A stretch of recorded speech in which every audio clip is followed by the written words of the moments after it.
When you go home at the end of the day and you think about stuff that doesn't work, does that make you feel good? Yes or no? No. Does the phrase "stop doing it then" spring to mind? The reason for that is that I want to put most of my attention on the kids that were doing it well, that were listening. In the book, the Behaviour Management Pocket Book, okay, there's a little chapter in there called KISS, keep it short and sweet. When you have to correct, make it as brief and as effective and respectful as possible, but then move on. Get the focus back to the learning and back to the students who are doing well.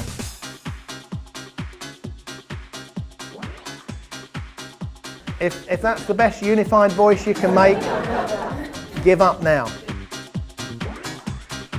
Always model the behaviour you want rather than react to the behaviour you're getting. And it's something that you should check out with yourself on a regular basis. Who is the mature, professionally qualified adult in my classroom? And on the vast majority of occasions, let it be you. Sometimes don't see that lining up is worthy of praise. You should have been doing it, you've been doing it for the past 3 years. Is that really worthy of it? So we need to make a distinction between praise and feedback.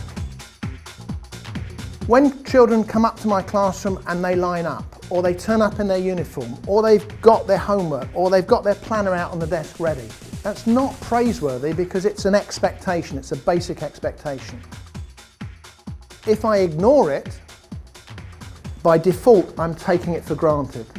So we make the distinction between praise, well done for having your planner out on the desk, and feedback.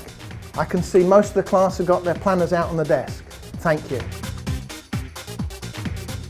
Then here's another myth to dispel. Praise does not build self-esteem. It's a lie, it's a myth. Praise builds self-esteem in people that feel good anyway.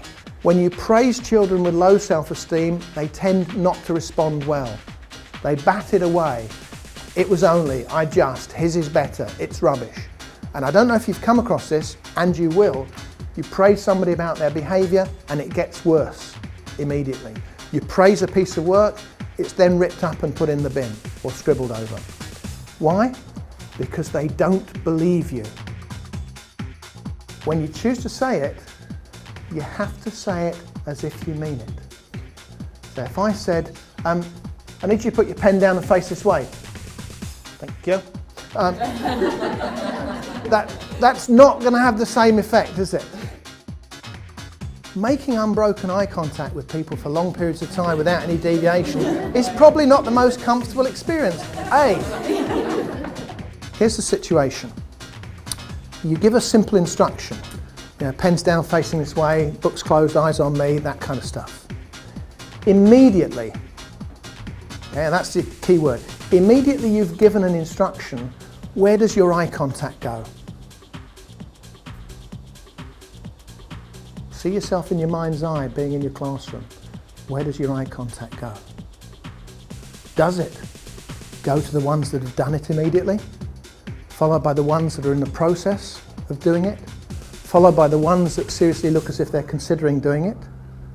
Or does it go immediately to the ones that haven't done it yet?